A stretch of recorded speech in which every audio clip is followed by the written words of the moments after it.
الحمدللہ رب العالمین والصلاة والسلام علی سید المرسلین اما بعد فاعوذ باللہ من الشیطان الرجیم بسم اللہ الرحمن الرحیم۔ حضرت سیدنا علقمہ اور حضرت سیدنا اسود رضی اللہ تعالیٰ عنہ کا بیان ہے کہ حضرت سیدنا عبداللہ بن مسعود رضی اللہ تعالیٰ عنہ فرماتے ہیں، قرآن پاک میں یہ آیتیں ایسی ہیں کہ اگر گناہ گار ان کی تلاوت کر کے رب عزوجل سے مغفرت طلب کرے تو اس کی مغفرت کر دی جائے گی۔ بسم اللہ الرحمن الرحیم۔ والذین اذا فعلوا فاحشۃ او ظلموا انفسهم ذکروا اللہ فاستغفروا لذنوبہم۔ ترجمہ، اور وہ کہ جب کوئی بے حیائی یا اپنی جانوں پر ظلم کرے اللہ کو یاد کر کے اپنے گناہوں کی معافی چاہے۔ وَمَن يَعْمَلْ سُوءًا او یظلم نفسہ ثم یستغفر اللہ یجد اللہ غفورا رحیما۔ ترجمہ، اور جو کوئی برائی یا اپنی جان پر ظلم کرے پھر اللہ سے بخشش چاہے تو اللہ کو بخشنے والا مہربان پائے گا۔ فَسَبِّحْ بِحَمْدِ رَبِّكَ وَاسْتَغْفِرْ إِنَّهُ كَانَ تَوَّابًا۔ ترجمہ، تو اپنے رب کی ثنا کرتے ہوئے اس کی پاکی بولو اور اس سے بخشش چاہو، بے شک وہ بہت توبہ قبول کرنے والا ہے۔ والمستغفرین بالاسحار۔ ترجمہ، اور پچھلے پہر سے معافی مانگنے والے۔ فرامین مصطفیٰ صلی اللہ علیہ وآلہ وسلم۔ رسول اللہ صلی اللہ علیہ وآلہ وسلم اکثر یہ پڑھا کرتے، سبحانک اللہم و بحمدک اللہم اغفر لی انک انت التواب الرحیم۔ ترجمہ، یعنی اے اللہ عزوجل تیری ذات پاک ہے اور سب تعریفیں تیرے لیے ہیں، اے اللہ عزوجل میری مغفرت فرما، بے شک تو توبہ قبول کرنے والا اور رحم فرمانے والا ہے۔ جو استغفار کی کثرت کرے گا اللہ تعالیٰ اس کی ہر پریشانی دور فرمائے گا، ہر تنگی سے اس کے لیے نجات کی راہ نکالے گا اور ایسی جگہ سے رزق عطا فرمائے گا جہاں سے اسے گمان بھی نہ ہوگا۔ بلا شبہ میں روزانہ 70 مرتبہ اللہ پاک سے استغفار اور توبہ کرتا ہوں، حالانکہ آپ صلی اللہ علیہ وآلہ وسلم کے صدقے اگلے پچھلے لوگوں نے بھی مغفرت کی نعمت پائی۔ میرے دل پر کبھی انور الہی کے غلبہ سے ابر چھا جاتا ہے اور میں روزانہ 100 بار استغفار کرتا ہوں۔ سوتے وقت جو یہ کلمات پڑھے، استغفر اللہ العظیم عظیم الذی لا الہ الا هو الحی القیوم واتوب الیہ۔ ترجمہ، یعنی میں عظمت و بزرگی والے پروردگار پاک سے مغفرت طلب کرتا ہوں، اس کے سوا کوئی عبادت کے لائق نہیں، وہ آپ زندہ اور دوسروں کو قائم رکھنے والا ہے اور میں اس کی بارگاہ میں توبہ کرتا ہوں۔ 3 مرتبہ پڑھ لے، اللہ پاک اس کے گناہ بخش دے گا، اگرچہ سمندر کی جھاگ یا ریت کے ذرات یا درخت کے پتوں یا دنیا کے دنوں کے برابر ہوں۔ ایک اور روایت میں ہے کہ جو شخص مذکورہ کلمات پڑھے گا اللہ عزوجل اس کے گناہ بخش دے گا، اگرچہ وہ میدان جہاد سے ہی کیوں نہ بھاگا ہو۔ حضرت سیدنا حذیفہ بن یمان رضی اللہ تعالیٰ فرماتے ہیں، میں اپنے اہل خانہ کے ساتھ سخت کلامی کیا کرتا تھا۔ ایک روز بارگاہ رسالت صلی اللہ علیہ وآلہ وسلم میں حاضر ہو کر عرض کی، یا رسول اللہ صلی اللہ علیہ وآلہ وسلم، مجھے خوف آتا ہے کہ کہیں میری زبان میرے لیے جہنم کا باعث نہ بن جائے۔ یہ سن کر محبوب رب ذوالجلال بی بی آمنہ کے لال صلی اللہ علیہ وآلہ وسلم نے ارشاد فرمایا، تم استغفار کیوں نہیں کرتے؟ میں تو روزانہ 100 مرتبہ استغفار کرتا ہوں۔ ام المومنین حضرت سیدنا تونا عائشہ صدیقہ رضی اللہ تعالیٰ عنہ سے ارشاد فرمایا، اگر کوئی گناہ ہو جائے تو اللہ تعالیٰ سے مغفرت طلب کرو اور اس کی بارگاہ میں توبہ کرو، بے شک ندامت اور طلب مغفرت کا نام توبہ ہے۔ تاجدار رسالت مخزرین جود و سخاوت صلی اللہ علیہ وآلہ وسلم تعلیم امت کے لیے اس طرح استغفار کرتے، اللہم اغفر لی خطیئتی و جہلی و اسرافی فی امری وما انت اعلم بہ منی، اللہم اغفر لی حزلی و جدی و خطائی و عمدی و کل ذالک عندی، اللہم اغفر لی ما قدمت وما اخرت وما اسررت وما اعلنت وما انت اعلم بہ منی، انت المقدم وانت المؤخر وانت على كل شيء قدیر۔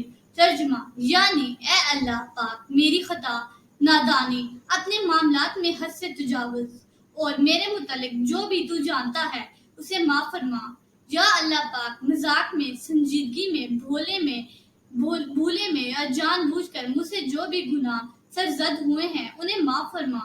یا اللہ تعالیٰ میرے اگلے پچھلے جلوت و خلوت کے گناہ اور جن کو تو مجھ سے بہتر جانتا ہے معاف فرما۔ تو ہی آگے کرنے والا اور پیچھے لانے والا ہے اور تو سب کچھ کر سکتا ہے۔ حضرت سیدنا علی المرتضیٰ کرم اللہ تعالی واج الکریم فرماتے ہیں، میں وہ شخص ہوں کہ جب نور کے پیکر تمام نبیوں کے سرور صلی اللہ علیہ وآلہ وسلم سے حدیث سنتا ہوں تو اللہ تعالیٰ جدہ چاہتا ہے مجھے اس سے نفع عطا فرماتا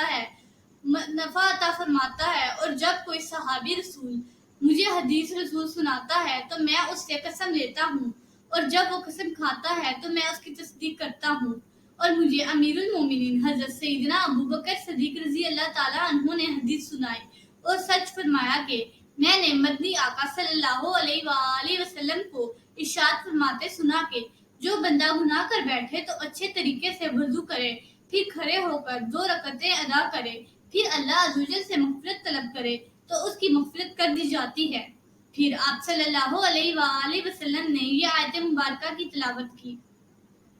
بسم اللہ الرحمن الرحیم والذین اذا فعلوا فاحشۃ او ظلموا انفسهم۔ ترجمہ اور وہ کہ جب کوئی بے حیائی یا اپنی جانوں پر ظلم کرے۔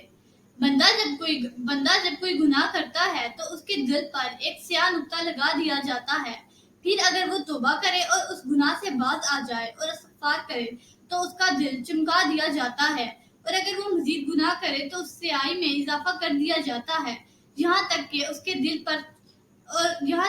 کے دل پر چھا جاتی ہے۔ یہ وہی زنگ ہے جسے اللہ پاک نے قرآن پاک میں یوں ذکر فرمایا ہے، کلا بل رانا علی قلوبہم ما کانوا یکسبون۔ ترجمہ کوئی نہیں بلکہ ان کے دلوں پر زنگ چڑھا دیا ہے ان کی کمائیوں نے۔ اللہ پاک جنت میں بندے کو ایک درجہ عطا فرمائے گا۔ بندہ عرض کرے گا، اے مولا عزوجل یہ درجہ مجھے کیسے ملا؟ اللہ تعالیٰ ارشاد فرمائے گا، اس استغفار کے بدلے جو تیرے بیٹے نے تیرے لیے کیا۔ ام المومنین حضرت سیدنا تنا عائشہ صدیقہ رضی اللہ تعالیٰ عنہ روایت کرتی ہیں کہ سرکار والادبار شفیع روز شمار صلی اللہ علیہ وآلہ وسلم نے بارگاہ رب العزت میں یوں عرض کی، اللہم اجعلنی من الذین اذا احسنوا استبشروا واذا اساءوا استغفروا۔ ترجمہ یعنی یا اللہ عزوجل مجھے ان لوگوں میں شامل فرما جو نیکی کر کے خوش ہوتے ہیں اور اگر خطا کر بیٹھیں تو مغفرت طلب کرتے ہیں۔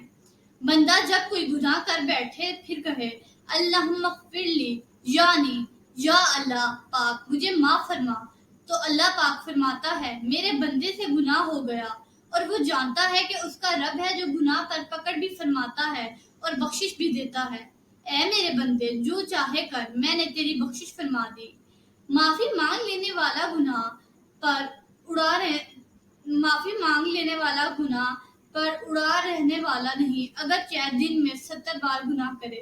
ایک شخص جس نے کبھی کوئی نیکی نہ کی تھی ایک روز آسمان کی طرف نگاہ اٹھا کر کہنے لگا، بے شک میرا ایک پروردگار ہے، اے میرے اللہ عزوجل میری مغفرت فرما۔ اللہ تعالیٰ نے ارشاد فرمایا، میں نے تجھے بخش دیا۔ جس سے کوئی گناہ سرزد ہو جائے اور وہ یقین رکھے کہ اللہ پاک میری اس خطا پر مطلع ہے تو اس کی مغفرت کر دی جاتی ہے، اگرچہ وہ استغفار بھی نہ کرے۔ فرمایا رب تعالیٰ فرماتا ہے، اے میرے بندو تم سب گناہ گار ہو سوائے اس کے جسے میں محفوظ رکھوں، لہٰذا مجھ سے مغفرت کا سوال کرو، میں تمہاری مغفرت فرما دوں گا، اور تم میں سے جو یہ جان لے کہ میں بخشش دینے پر قادر ہوں تو میں اس کی مغفرت فرما دوں گا اور مجھے کچھ پرواہ نہیں۔ جو شخص یہ کلمات کہے، سبحانک ظلمت نفسی وعملت سوءا فاغفر لی فإنہ لا یغفر الذنوب الا انت۔ ترجمہ یعنی یا اللہ پاک تیری ذات پاک ہے، میں نے اپنی جان پر ظلم کیا اور برے عمل کیے، پس تو مجھے بخش دے کہ تیرے سوا گناہوں کو بخشنے والا کوئی نہیں، تو اس کے گناہ بخش دیے جاتے ہیں اگرچہ چونٹیوں کی تعداد کے برابر ہوں۔ روایت میں ہے کہ افضل استغفار یہ ہے۔ ترجمہ یعنی اے اللہ پاک، تو میرا رب ہے، میں تیرا بندہ ہوں، تو نے مجھے پیدا کیا اور بقدر طاقت تیرے عہد و پیمان پر قائم ہوں۔ میں اپنے کیے کے شر سے تیری پناہ مانگتا ہوں، تیری دی ہوئی نعمت اور اپنی جان کے خلاف گناہوں کا بھی اقرار کرتا ہوں۔ بے شک میں نے اپنی جان پر ظلم کیا، مجھے اپنے گناہوں کا اعتراف ہے، پس میرے اگلے پچھلے گناہوں کو بخش دے کہ تیرے سوا گناہوں کو بخشنے والا کوئی نہیں۔ حضرت سیدنا خالد بن مدان علیہ رحمت العنان کا بیان ہے کہ اللہ پاک ارشاد فرماتا ہے، میرے محبوب بندے وہ ہیں جو مجھ سے محبت کے سبب آپس میں محبت رکھتے ہیں، ان کے دل مساجد میں لگے رہتے ہیں اور وقت سحر استغفار کرتے ہیں۔ جب میں اہل زمین کو عذاب دینے کا ارادہ کرتا ہوں تو انہی لوگوں کی وجہ سے ان سے پھیر دیتا ہوں۔ بسم اللہ الرحمن الرحیم۔ صلی اللہ علی حبیبہ سیدنا محمد وآلہ وصحبہ وسلم۔ اس درود پاک کے بے شمار فوائد ہیں۔ اس درود پاک کو پڑھنے والے کو دین و دنیا میں کسی چیز کی کمی نہیں رہتی، سکون قلب کی دولت سے مالا مال ہو جاتا ہے، دشمن دوست بن جاتا ہے۔ اگر کوئی چاہے دل کی کدورت، کینہ، دل کا میل، بغض، حسد اور اخلاق رذیلہ دور ہو جائیں تو اس درود پاک کو کثرت سے پڑھیں۔ اگر آپ کو ہماری ویڈیو پسند آئی ہے تو اس کو لائک کریں اور ہمارے چینل کو سبسکرائب کریں۔ اللہ تعالی ہمارا اور آپ کا حامی و ناصر ہو۔ شکریہ۔